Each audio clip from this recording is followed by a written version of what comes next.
દ્રોણાચાર્ય, સ્વામી રામદાસ, પરશુરામ આ એવા નામો છે જેમની શિક્ષાએ અર્જુન, શિવાજી અને કર્ણ આપ્યા. એવા જ કાર્યદક્ષ ગુરુઓની જેમ ઉત્તમ વિદ્યાર્થીઓને તાલીમ આપીએ છીએ અમે. આલ્ફા વિદ્યા સંકુલ, સૌથી વધારે A1 ગ્રેડ અને સૌથી વધારે 100 માંથી 100. આ પરિણામ છે ગુજરાતમાં સૌથી વધારે ગ્રામ્ય વિદ્યાર્થીઓનું. અમને ગર્વ છે કેમ કે અહીંનું પરિણામલક્ષી શિક્ષણ અમને તુલનાથી પર રાખે છે. Alpha. Hello and welcome to all of you. कैसे हो आप लोग? I hope you all are doing great at your place. तो हम बात कर रहे हैं आपके साइंस का चैप्टर नंबर 8 मोशन, जिसके अंदर सारी थियोरीज एंड सारा रिवीजन हमने कंप्लीट कर दिया है.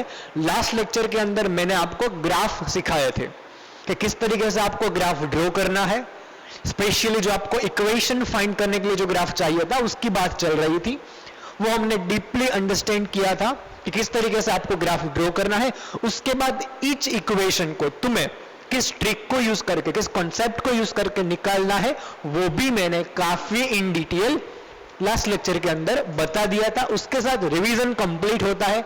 इस चैप्टर की थियोरीज भी कंप्लीट हो चुकी है और रिवीजन भी कंप्लीट हो गया है. अब बात आती है एक्सरसाइज में जो आपको एग्जांपल्स या फिर क्वेश्चंस जो सोल्व करने के लिए दिए गए हैं उनकी. तो आज हम उन्हीं क्वेश्चन को स्टार्ट करने वाले हैं. तो सबसे पहला क्वेश्चन है, चलो उसी से स्टार्ट करते हैं. तो पहला क्वेश्चन आपकी एक्सरसाइज में कुछ इस तरीके से आपको दिया गया है. एक्सरसाइज के हम सारे एग्जांपल्स कैलकुलेट करने वाले हैं बोर्ड पे. ओके, तो हर टाइप के वहां पे कवर हो जाएंगे. पहला देखो, तो भाई यहां पे तुम्हें यह कहा गया है कि एन एथलीट, एक एथलीट है, completes 1 round of a circular track. और वो जो एथलीट है वो सर्कुलर ट्रैक पे दौड़ रहा है. 1 round of a circular track of diameter 200 metre. तो जिस सर्कुलर पाथ पे, जिस सर्कुलर ट्रैक पे वो दौड़ रहा है उसका तुम्हें डायामीटर दिया हुआ है जो है 200 मीटर्स इन 40 सेकेंड. अगर मैं फिर से पढ़ता हूं तो an athlete completes 1 round of a circular track of diameter 200 metre in 40 second. मतलब जो आपका एथलीट है वो एक सर्कुलर ट्रैक पे दौड़ रहा है जिसका डायमीटर 200 मीटर है और एक चक्कर लगाने के लिए, एक कंप्लीट करने के लिए राउंड वो 40 सेकेंड का टाइम लेता है. तो ये जो तुम्हें दिया हुआ है ये है तुम्हारा time taken for a 1 complete round. Done. उसके बाद चेक करो, what will be the distance covered and displacement at the end of 2 minute and 20 second. So here is another time period. तो अब तुम्हें यह पूछा गया है कि भाई क्या होगा डिस्प्लेसमेंट एंड डिस्टेंस की वैल्यू 2 मिनट 20 सेकेंड के बाद. मतलब फिर उस एथलीट को हम दौड़ने के लिए देते हैं और वो 2 मिनट एंड 20 सेकेंड के लिए दौड़ता है. तो 2 मिनट एंड 20 सेकेंड के बाद उस जो एथलीट का जो आप पाथ कह सकते हो, उसने जो जर्नी कवर की होगी, उस जर्नी के अंदर कितना डिस्टेंस कवर हुआ होगा और एथलीट ने कितना डिस्प्लेसमेंट किया होगा. अच्छी तरह से क्वेश्चन समझ में आ गया. सर्कुलर पाथ है, एक एथलीट दौड़ रहा है, 200 मीटर उसका डायमीटर है, एक राउंड लगाने के लिए 40 सेकेंड्स लगते हैं. तुम्हें 2 मिनट 20 सेकेंड के बाद कितना डिस्प्लेसमेंट हुआ होगा, कितना डिस्टेंस कवर हुआ होगा एथलीट से, वो तुम्हें कैलकुलेट करना है. चलो स्टार्ट करते हैं सोल्यूशन. पहले जो जो चीजें तुम्हें दी गई है वो अच्छी तरीके से लिख लो इन डिटेल. फिर इस क्वेश्चन को किस तरीके से सोल्व किया जाएगा उस पर हम आते हैं. तो पहले मुझे दिया हुआ है diameter of a circular path या फिर सर्कुलर ट्रैक. तो वो मैं लिखता हूं कि भाई डायमीटर को हम जनरली स्मॉल डी से डिनोट करते हैं. तो diameter is equal to small D is equal to 200 metre. अब अगर तुम्हें 200 मीटर डायमीटर दिया हुआ है तो उसके ऊपर से तुम्हें रेडियस निकालना पता होना चाहिए. तो रेडियस अगर मुझे चाहिए, so what is relation between radius and diameter. तो जो रेडियस होगी वो ऑलवेज हाफ होती है डायमीटर के. R is equal to d by 2. Radius is half of the diameter. So radius is equal to, उसको मैं R डिनोट करता हूं, इज इक्वल टू 100 मीटर. अच्छी बात है. फिर मुझे दिया हुआ है टाइम. 2 टाइम है. पहले मैं इस टाइम की बात कर रहा हूं कि भाई एक राउंड लगाने के लिए उसको 40 सेकेंड लगते हैं. तो वो मैं यहां पे नोट कर देता हूं कि भाई टाइम 4 1 राउंड। एक राउंड लगाने के लिए जो टाइम लगता है वो है आपका 40 सेकेंड। उसके बाद जो हमें टाइम दिया हुआ है उसकी बात करते हैं।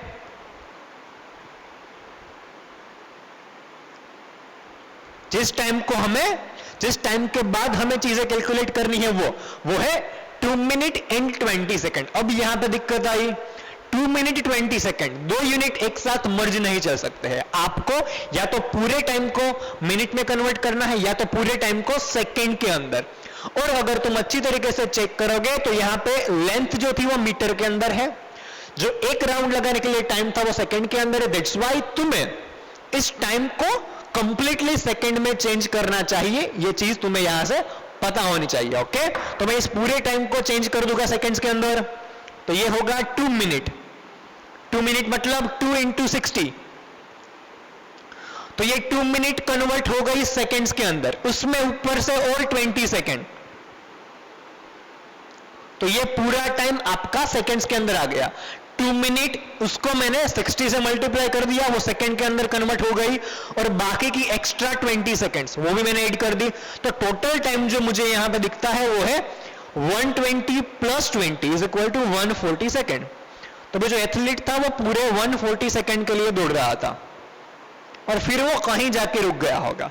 तो ये जो चीजें मुझे दी है वो मैंने लिख दी है। अब मैं आता हूं इस कंडीशन पे कि एक्चुअली में चीज क्या चल रही है। तो आप इस चीज को कंसीडर करो, कंसीडर फॉलोइंग पाथ। अब मैं जरा जो एथलीट है उसके पाथ को थोड़ा सा डायग्राम में कन्वर्ट करता हूं। तो ये एक सर्कुलर होगा,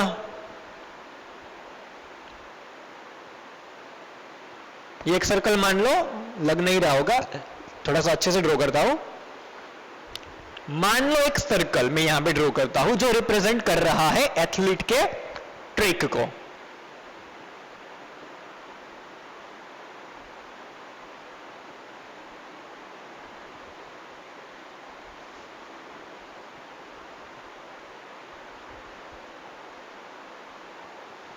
तो गैस कर लो ये आपका एक सर्कल है। Okay, it's not circle but guess कर लो, it's not accurate, it's looking like a egg but it's okay.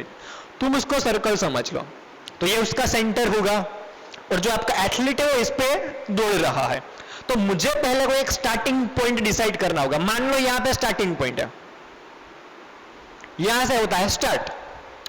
अब आपको दिया हुआ है कि एक चक्कर लगाने के लिए उसको 40 सेकेंड लगते हैं। उससे पहले मैं अगर डायमीटर यहां पे ड्रॉ करना चाहता हूं तो डायमीटर मतलब एक पॉइंट से लेकर सरफेस पे जब आप दूसरे पॉइंट को कनेक्ट करते हो थ्रू आउट द सर्कल, तो वो डायमीटर होगा, sorry through out the centre. तो इस तरीके से आप डायमीटर यहां पे ले सकते हो। तो ये मैंने जो ड्रॉ किया है वो है डायमीटर, जो पूरा है आपका 200 मीटर का। ओके, पूरी लेंथ 200 मीटर, हाफ मतलब रेडियस जो होगी वो आपकी होगी उससे आधा 100 मीटर्स। अब यहां पे कंडीशन सोचो कि तुम्हें क्या कहा गया है। तो भाई एथलीट यहां से स्टार्ट करता है, इसको कह दो आप स्टार्टिंग पॉइंट, पर फिर वो इस पे दौड़ता है। चलो अब हम उस एथलीट को दौड़ने के लिए निकालते हैं। तो उसने दौड़ना स्टार्ट किया, यहां से लेकर दौड़ रहा है, यहां पे पहुंचा, मतलब एक राउंड उसने कंप्लीट किया, टाइम हुआ होगा 40 सेकेंड। ये जो 40 है वो आप सेकेंड में गेस कर लेना। अब वो रुकता नहीं है, उसने अपना ट्रैक कवर करना उसी तरीके से कंटिन्यू रखा है 2 मिनट 20 सेकेंड तक। तो हमें भी 2 मिनट 20 सेकेंड तक उसे यहां पे भगाना होगा। एक राउंड कंप्लीट हो चुका है, 40 सेकेंड गए, और एक राउंड, 2 राउंड कंप्लीट, टाइम हुआ होगा और 40 सेकेंड, मतलब 40 प्लस 40 सेकेंड। 2 राउंड लगे और दौड़ो, फिर से स्टार्ट, फिर से यहां पे मतलब प्लस 50, सॉरी प्लस 40। तो ये टोटल हो गए 120 सेकेंड और उसने 3 राउंड्स कंप्लीट किए हैं। उसने 3 राउंड कंप्लीट किया, लेकिन सिर्फ 120 सेकंड मतलब 2 मिनट, लेकिन अभी भी 20 सेकंड्स रिमेनिंग है, मतलब और 20 सेकंड के लिए वो दौड़ेगा। अब आप सिंपल सा लॉजिक लगाओ, पूरा कवर करने के लिए उसको लगते हैं 40 सेकंड, तो 20 सेकंड में कितना कवर करेगा? तो भाई 20 सेकंड में वो obviously half of the track cover करेगा, मतलब यहां से लेकर यहां तक पहुंचेगा। तो 2 मिनट 20 सेकंड के बाद वो यहां पे होगा, उसने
तीन राउंड कंप्लीट कर चुका है, वो 3 राउंड कंप्लीट कर चुका है, और उसके ऊपर उसने हाफ और आधा राउंड कंप्लीट कर दिया है, मतलब उसने जो राउंड कंप्लीट किए टोटल वो 3.5 है, समझ रहे हो? 3 राउंड पूरे और हाफ मतलब 1/2, 1/2 मतलब 0.5, तो उसने 3.5 राउंड लगाए हैं। तो तुम्हें इस तरीके से इस कंडीशन को पहले समझना था कि अगर 140 सेकंड जाते हैं तो उसने 3.5 राउंड कंप्लीट किए होंगे। मैं यहां पे लिख देता हूं इन टाइम टी मतलब ये, ओके, यहां पे मैं टाइम टी लिख देता हूं।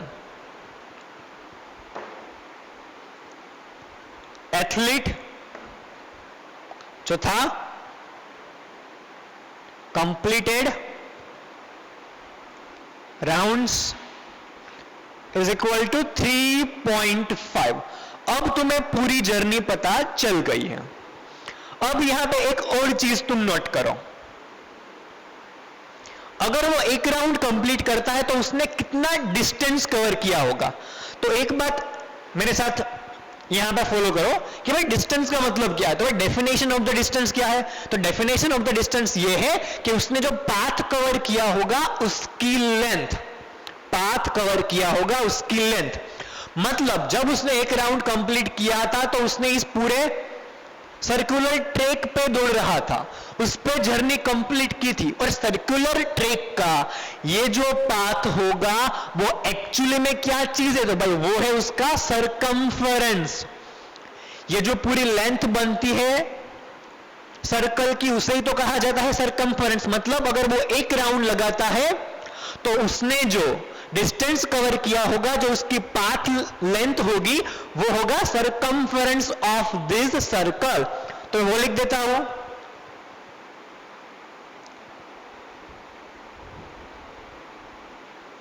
Distance covered by 1 complete round is equal to circumference of this circle is equal to, अब तुम्हें circumference का फॉर्मूला पता होना चाहिए। मान लो कि इस सर्कल की रेडियस r है, जो हमने पहले ही गेस कर लिया है, r मतलब हाफ ऑफ द d। तो जिस सर्कल की रेडियस r रहती है उसका सर्कमफरेंस 2πr। तो अगर उसने 1 राउंड लगाया होता तो उसने जो डिस्टेंस कवर किया होता वो होता सरकमफरेंस मतलब 2πr।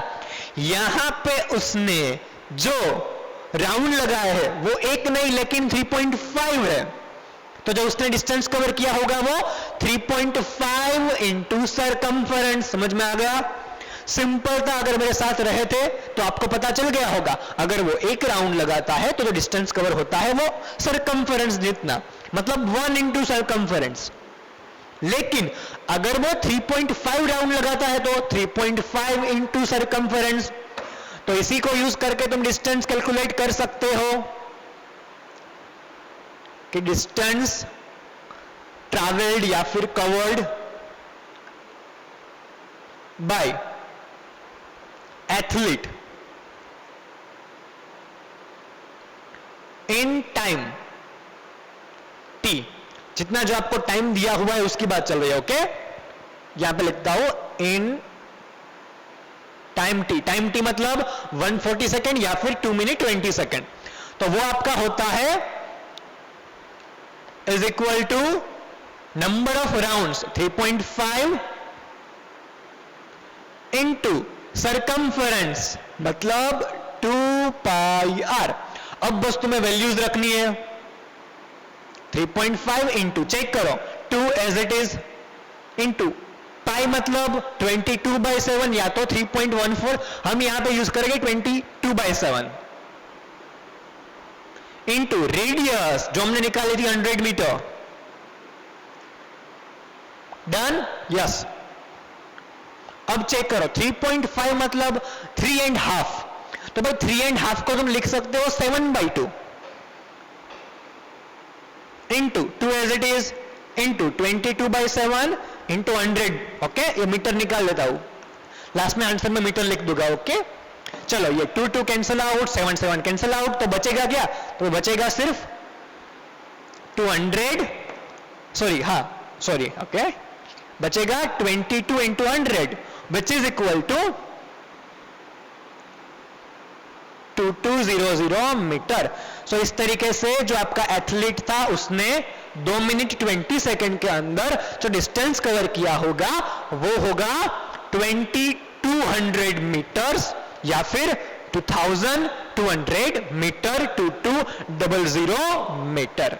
क्लियर? बस आपको एक कॉन्सेप्ट समझ में आना चाहिए था कि जब वो राउंड लगाता है एक, तो सरकमफरेंस जितना डिस्टेंस कवर, डिस्टेंस की बात नहीं होगी, डिस्प्लेसमेंट पे अभी आया ही नहीं है, तो जो डिस्टेंस कवर होता है वो है सरकमफरेंस जितना। डन? और उसके बाद अगर उसने 3.5 राउंड लगाए हैं तो 3.5 इंटू सरकमफरेंस। डन? फिर आपको कैलकुलेशन कुछ करनी थी और आपको आंसर निकल के मिल जाता। अब बात करते हैं डिस्प्लेसमेंट की। तो पहले तुम्हें डिस्प्लेसमेंट की डेफिनेशन पता होनी चाहिए। डिस्प्लेसमेंट मतलब shortest distance between initial point and final point, या तो I can say initial position and final position. चलो चेक करो, उसने स्टार्ट कहां से किया था? यहां पे से, मतलब ये जो है वो है उसकी इनिशियल। फिर 2 मिनट 20 सेकेंड के बाद वो पहुंचा कहां पे? उसकी फाइनल पोजीशन क्या थी? तो फाइनल पोजीशन यहां पे।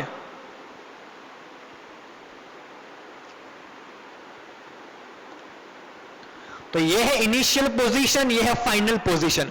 अगर मैं अब आपको ये पूछूं कि इस initial position and final position के बीच का सबसे छोटा डिस्टेंस, सबसे छोटी लेंथ कौन सी है? तो वो तो आपको एकदम क्लियर दिखेगा कि भाई सबसे छोटी लेंथ मतलब ये सीधा लाइन, ये सीधी लाइन। Okay, straight line. क्योंकि अगर तुम इस कर्व पे जाओगे तो ये लेंथ बढ़ जाएगी। अगर तुम्हें किसी भी 2 पॉइंट के बीच की सबसे कम दूरी चाहिए तो तुम्हें उन दोनों पॉइंट्स को एक स्ट्रेट लाइन से कनेक्ट करना होता है, और वो स्ट्रेट लाइन खुद ही सबसे कम डिस्टेंस रहता है। मतलब इन दिस केस जो आपका सबसे कम डिस्टेंस इनिशियल एंड फाइनल के बीच का होगा, जो शॉर्टेस्ट डिस्टेंस, वो होगा स्ट्रेट लाइन। मतलब ये खुद डायामीटर, आपको कोई भी मतलब नहीं है उसने कितने चक्कर लगाए, कितने नहीं लगाए, कितने ज्यादा लगाए, आपको बस इनिशियल का काम था वो यहां पे, फाइनल का काम था वो यहां पे, उन दोनों को जोड़ दो, सबसे शॉर्टेस्ट डिस्टेंस, मतलब ये खुद डायामीटर। ये स्टार्ट मतलब 0, एंड यहां से लेकर जो शॉर्टेस्ट डिस्टेंस होगा यहां का, वो होगा आपका 200 मीटर। सो यहां से आप डिस्प्लेसमेंट काफी इजीली कॉमन सेंस यूज करके निकाल सकते हो कि भाई डिस्प्लेसमेंट मतलब शॉर्टेस्ट डिस्टेंस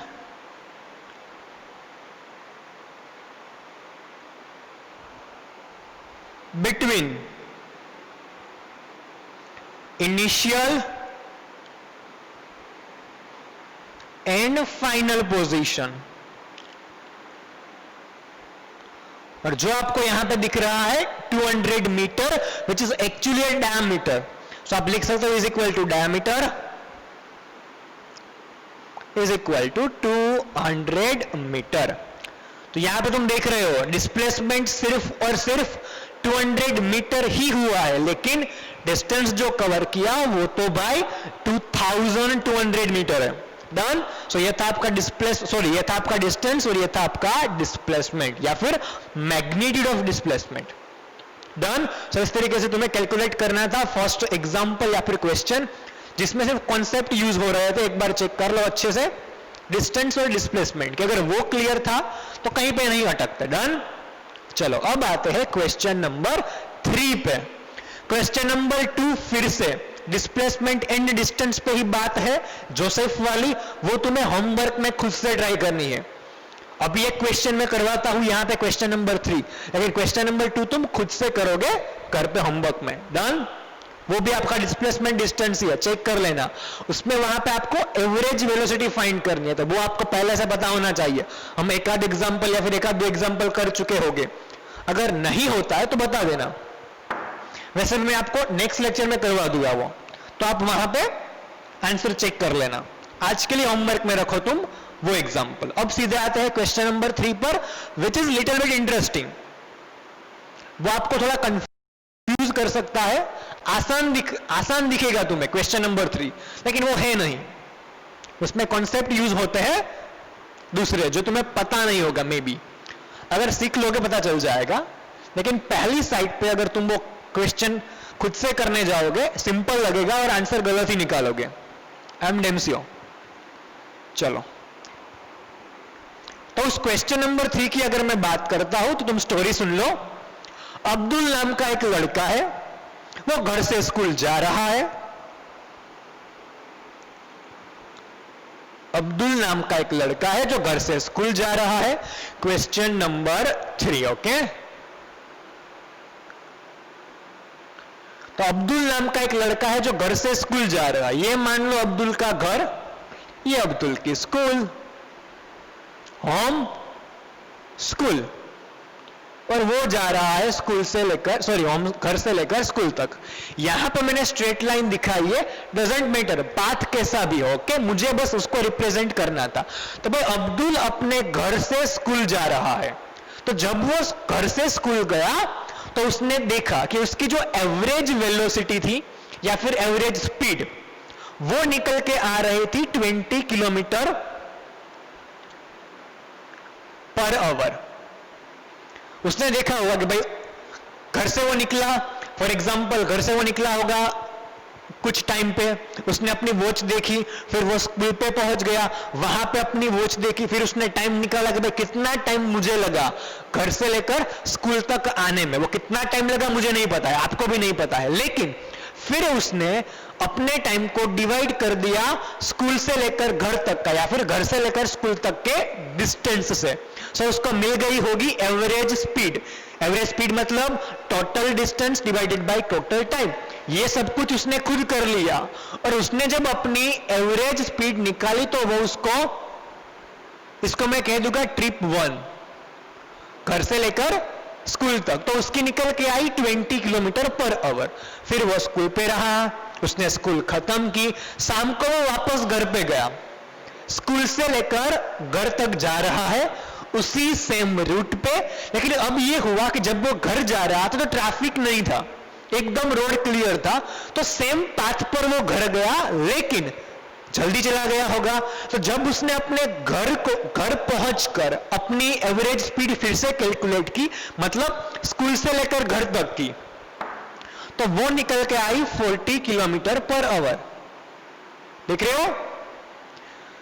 अगर तुम ऊपर चेक करोगे, पहला केस मतलब ट्रिप नंबर 1, ये थी ट्रिप नंबर 2। ट्रिप नंबर 1 मतलब घर से लेकर स्कूल, एंड ट्रिप नंबर 2 मतलब स्कूल से लेकर घर, अब्दुल के लिए।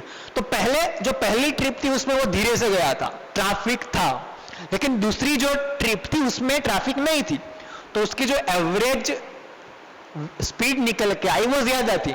ये दोनों उसने खुद चेक की। तो आपको क्वेश्चन ये कहा गया है कि what is average speed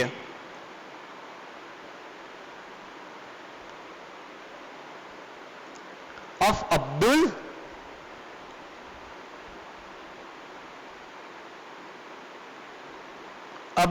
trip, या फिर मुझे लिखना है कंप्लीट ट्रिप। तो अब आप ये कहोगे सर एवरेज स्पीड तो पहले से निकाल के दी है, ऊपर 20 kilometre per our as it is है, नीचे भी 40 किलोमीटर पर आवर दी तो है, तो मुझे निकालना क्या है? तो भाई अच्छी तरीके से चेक करो, what is average speed of Abdul's complete trip. घर से लेकर स्कूल का नहीं, स्कूल से लेकर घर का नहीं, लेकिन पूरा घर से लेकर स्कूल एंड स्कूल से लेकर घर, इस पूरी ट्रिप के दौरान उसकी एवरेज स्पीड क्या रही होगी वो तुम्हें फाइंड करना है। ये 20 किलोमीटर पर आवर वो पहले ट्रिप की थी घर से लेकर स्कूल, ये जो 40 किलोमीटर पर आवर है वो आपकी स्कूल से लेकर घर तक की है, पूरी जर्नी की नहीं है, वो तुम्हें फाइंड करनी है। तो क्वेश्चन समझ में आ गया एकदम क्लियर कि भाई तुम्हें 2 एवरेज स्पीड दी गई है, तुम्हें फाइनल फाइंड करनी है कंप्लीट जर्नी की। तो अब आते हैं सॉल्यूशन पे। अभी तुम लोगों को मे बी ये क्वेश्चन काफी इजी दिख रहा होगा कि सर मुझे एवरेज निकालनी है, और एवरेज निकालना तो हमें अच्छी तरीके से आता है, अगले स्टैंडर्ड में कर चुके होगे। अगर तुम्हें एवरेज निकालनी है 2 नंबर्स की, मतलब यहां पे 20 एंड 40 की, तो फटाफट से निकाल लोगे। सर ये तो काफी आंसर फटाक से निकल जाएगा, काफी सिंपल है। एवरेज निकालनी है मतलब 20 प्लस 40 डिवाइडेड बाई 2, तो ये मुझे एवरेज निकल के मिल जाएगी 60/2 is equal to 30 kilometre per hour. तो ये मैंने आंसर निकाल दिया टोटल जर्नी के लिए। हाफ ऑफ द जर्नी में 20 किलोमीटर पर आवर थी, उसके बाद की हाफ में 40 किलोमीटर पर आवर थी। अगर मुझे पूरी जर्नी की एवरेज चाहिए, मतलब इन दोनों की एवरेज चाहिए, तो मैं 20 प्लस 40 उसको डिवाइड कर दूंगा 2 से, तो मुझे 30 किलोमीटर पर आवर सर मिल गया, आंसर आ गया। लेकिन अगर ये कहोगे आंसर तुम्हारा गलत है, ये सही नहीं है, तुम्हें इन दोनों का एवरेज नहीं निकालना है, तुम्हें पूरी जर्नी की एवरेज निकालनी है। उसको किस तरीके से किया जाता है अब मेरे साथ, अब ये तुम याद रख लो। अगर सीधा तुमने एवरेज निकाली होती 30 किलोमीटर पर आवर आ जाती और तुम्हें आंसर सही भी लगता, लेकिन ये गलत है, अभी पता चल जाएगा। ओके, तो अब क्वेश्चन ये आता है कि सर तो निकाले कैसे? अगर वो 30 नहीं है तो वो है क्या और किस तरीके से फाइंड की जाएगी? तो उसके लिए चलो मेरे साथ स्टार्ट करते हैं सॉल्यूशन ऑफ दिस क्वेश्चन। तो भाई मुझे ये नहीं पता था कि उसके घर एंड स्कूल के बीच का डिस्टेंस क्या है, तो पहले वो मैं एज्यूम कर लेता हूं कि भाई मान लो अब्दुल के घर एंड स्कूल के बीच का डिस्टेंस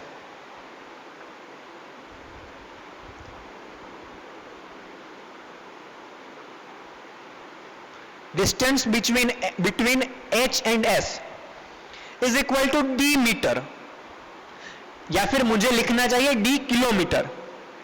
ओके, यहां पे किलोमीटर पर आवर में स्पीड है, that's why.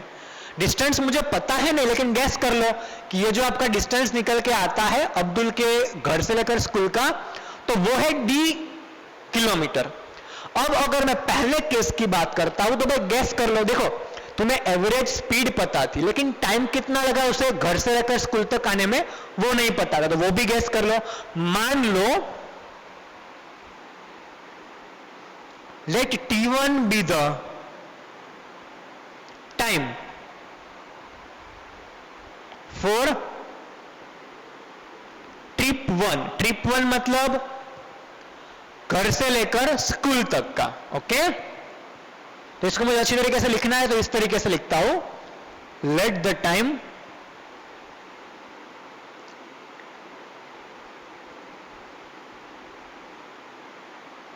Is equal to T1। Distance तुम्हें पता नहीं है, टाइम तुम्हें पता नहीं था, लेकिन उसको गेस कर लो कि भाई डिस्टेंस मान लो d किलोमीटर है और टाइम मान लो उसको t1 आवर लगे थे। तो अब मैं अगर यहां पे यूज करता हूं पहली ट्रिप के लिए एवरेज स्पीड का फॉर्मूला, तो average speed is equal to distance covered divided by time कितना लगा था। अब अगर तुम इस फॉर्मूला को पहली ट्रिप पे अप्लाई करोगे तो डिस्टेंस हमें पता नहीं है, तो भाई d किलोमीटर हमने गेस कर लिया, मतलब average speed for trip 1, okay, सारी चीजें ट्रिप 1 के लिए इज इक्वल टू डिस्टेंस हमने गेस किया d डिवाइडेड बाय टाइम कितना लगा t1, ये दोनों पता नहीं है, लेकिन तुम्हें d नहीं पता है, t1 नहीं पता है, लेकिन अब्दुल को ऑलरेडी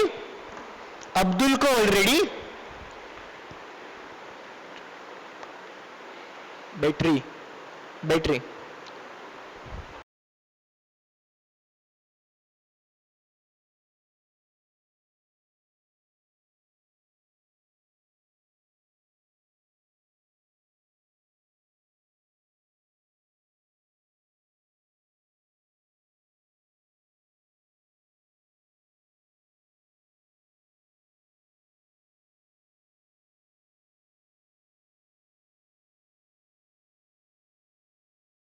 ओके। तो हमारी बात चल रही थी यहां पर, हमारी तो बैटरी ठीक है, हम तो पूरे एनर्जी के साथ काम कर रहे हैं, लेकिन कैमरा की खत्म हो गई थी, अब फिर से सेट कर लिया है, चलो अब काम पे आते हैं। तो भाई एवरेज स्पीड मतलब d/t1। अब तुम्हें d नहीं पता है, t1 भी नहीं पता है, लेकिन अब्दुल को उसकी पहली ट्रिप की एवरेज स्पीड तो पता है, जो है 20 किलोमीटर पर आवर दिख रहा है, जी हाँ, उसको यहां पे ले लो। तो ये एवरेज स्पीड होगी 20 kilometre per our. Answer Abdul को पता है, अब्दुल ने कैलकुलेट किया है, हमें नहीं पता है, तो ये है 20 इज इक्वल टू d/t1। इसको तुम कह दो इक्वेशन नंबर 1। अब यही सारी बातें हम दोहराते हैं ट्रिप नंबर 2 के लिए। ये आपका ट्रिप नंबर 1 का केस था।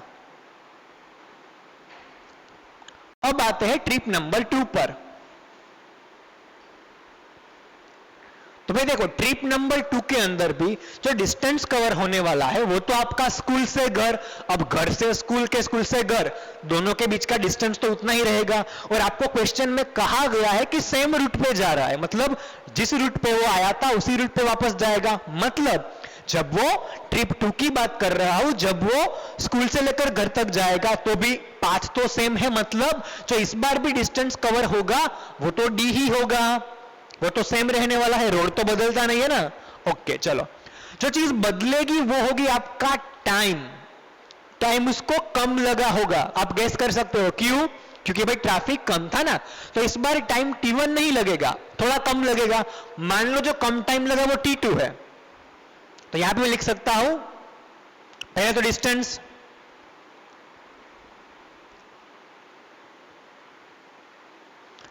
ट्रैवल लिखो या फिर कवर्ड लिखो, is equal to same. Time बदलेगा क्योंकि ट्रैफिक कम था, वो जल्दी कर गया होगा, तो यहां पे मैं लिख सकता हूं let time for trip 2 is equal to t2। कुछ टाइम कम लगा होगा और वो टाइम मान लो t2 है, तो यहां पे भी अगर मैं इस फॉर्मूला को यूज करता हूं कि भाई average speed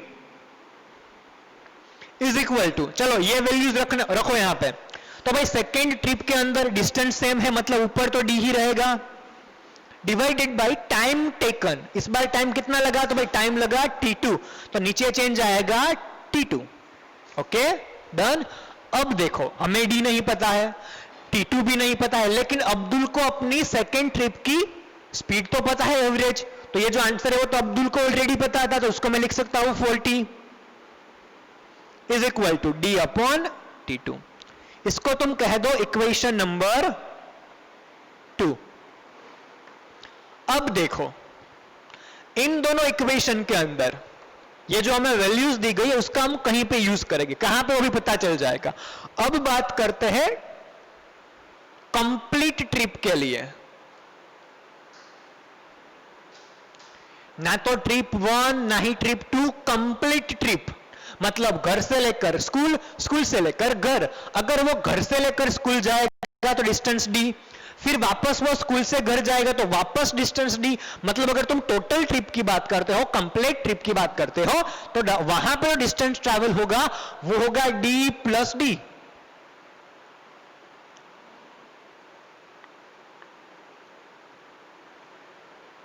distance for complete is equal to D plus D is equal to 2d।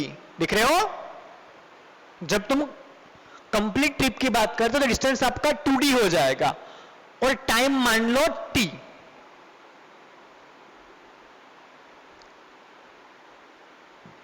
अब t टाइम मतलब जितना टाइम उसको घर से लेकर स्कूल में आने तक लगा होगा प्लस जितना उसने स्कूल से लेकर घर जाने में लगाया होगा। तो वो तो आपको ऑलरेडी पता है कि भाई घर से स्कूल तक आने में t1 प्लस हमें कंप्लीट ट्रिप की बात करनी है वापस स्कूल से लेकर घर तक का मतलब t2।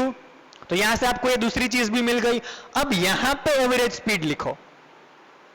तो भाई एवरेज स्पीड मतलब वापस डिस्टेंस डिवाइडेड बाय टाइम। इस बार देखो डिस्टेंस कितना, डिस्टेंस मतलब 2d divided by total time मतलब t। Average speed is equal to 2d as it is. लेकिन चेक करो नीचे टोटल टाइम मतलब t एंड t मतलब t1 प्लस t2। अब तुम्हें यहां पे t1 एंड t2 की वैल्यूज चाहिए। वो वैल्यूज तुम कहां से निकालोगे? तो इक्वेशन नंबर 1 एंड 2 में से। अब यहां पे आ जाओ इक्वेशन नंबर 1 पे।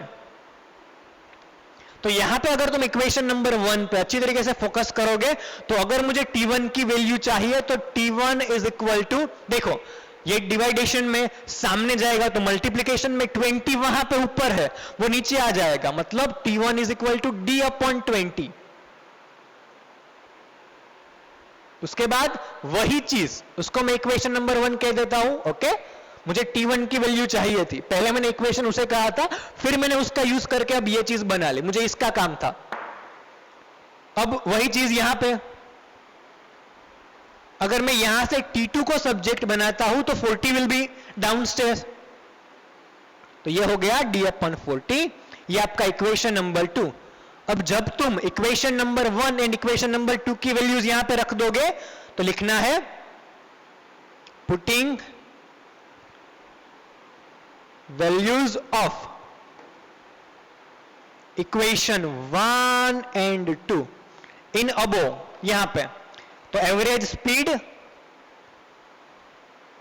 Is equal to 2d as it is. नीचे देखो t1 मतलब d अपन 20 प्लस t2 मतलब d अपॉन 40। ओके चलो अब इसे हम कंटिन्यू करते हैं सामने यहां पे। उस चीज को हम कैलकुलेट करेंगे यहां पे फर्स्ट क्वेश्चन पे। ये तो आपको पता चल गया, मैंने आपको कंडीशन एक्सप्लेन की थी और उसके बाद थोड़ा सा हमने फॉर्मूलाज लिखे थे। उसको तुम पहले पोज करके अच्छी तरीके से लिख लेना। ओके, यहां पे आने से पहले।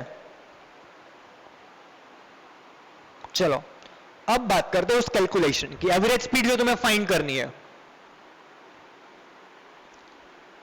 इज इक्वल टू, तुम्हें ऊपर दिया हुआ है लास्ट में जहां से छोड़ा था 2d अपॉन d, सॉरी हाँ 2d upon d upon 20 plus d upon 40। ऊपर का थोड़ी देर भूल जाओ, नीचे चेक करो 20 एंड 40 डाउनस्टेयर्स। तो इन दोनों का एलसीएम होगा 40। 2d ऊपर का एज इट इज, नीचे की बात चल रही है। इन दोनों का एलसीएम होगा 40। मतलब यहां पे मुझे 2 से मल्टीप्लाई करना होगा, यहां पे भी 2 से मल्टीप्लाई करना होगा, यहां पे कुछ नहीं मतलब 1 से मल्टीप्लाई। तो अब एलसीएम हो गया 40। ऊपर चेक करो d इंटू 2 मतलब 2d plus d into 1 d और 2d plus 1 plus d is equal to 3d। तो अब तुम्हें जो चीज मिली है वो है 2d, उसके डिनोमिनेटर में 3d अपन 40। अब डिनोमिनेटर का डिनोमिनेटर जो होगा वो ऊपर आ जाएगा न्यूमरेटर में। ओके, ये जो आपका था वो डिनोमिनेटर था, उसका भी डिनोमिनेटर वो न्यूमिनेटर में हो चला जाएगा अपस्टेज। तो ये आपका होगा कुछ इस तरीके से 2d into 40 divided by 3d।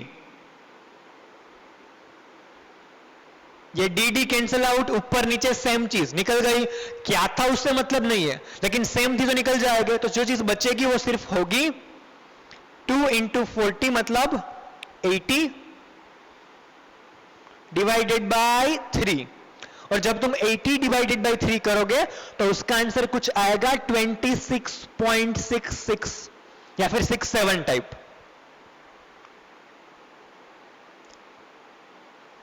ये तुम खुद से ट्राई कर लेना। और इसका जो आपका यूनिट होगा वो होगा किलोमीटर पर आवर।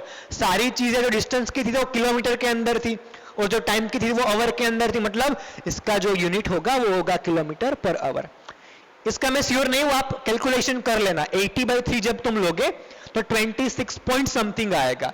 और यहां पे तुम चेक कर सकते हो, ये जो तुम्हारा आंसर है वो 30 नहीं है। जो आप सीधा 30 निकाल देते 20 प्लस 40 डिवाइडेड बाय 2 करके, वो नहीं चलता। Answer is 26 point something. Okay, तो इस तरीके से तुम्हें पूरा जर्नी यूज करके उसकी एवरेज स्पीड निकालनी थी। और हमने इन डिटेल सभी चीजें एकदम क्लैरिफाई करके चेक किया इस एग्जांपल के लिए। तो इसी के साथ तुम्हारा क्वेश्चन नंबर 3 कंप्लीट होता है। होमवर्क में तुम्हें फर्स्ट लिखना है, थर्ड भी लिखना है एज इट इज, और सेकंड खुद से ट्राई करना है। नेक्स्ट लेक्चर में करवा दूंगा, तुम आंसर अपने वहां पे कंपेयर कर लेना। आई होप तुम्हें आंसर सही मिल जाएगा। तो आज के लिए बस इतना ही रखते हैं। अगर कोई डाउट रहा हो तो कमेंट सेक्शन में पूछ लेना। अगर समझ में आ गया हो, एंजॉय किया हो तो वीडियो को लाइक एंड शेयर भी कर लेना। चैनल को तुमने सब्सक्राइब किया ही होगा। आज के लिए बस इतना ही, मिलते हैं अगले लेक्चर में। तब तक के लिए nice day, enjoy your life and thank you.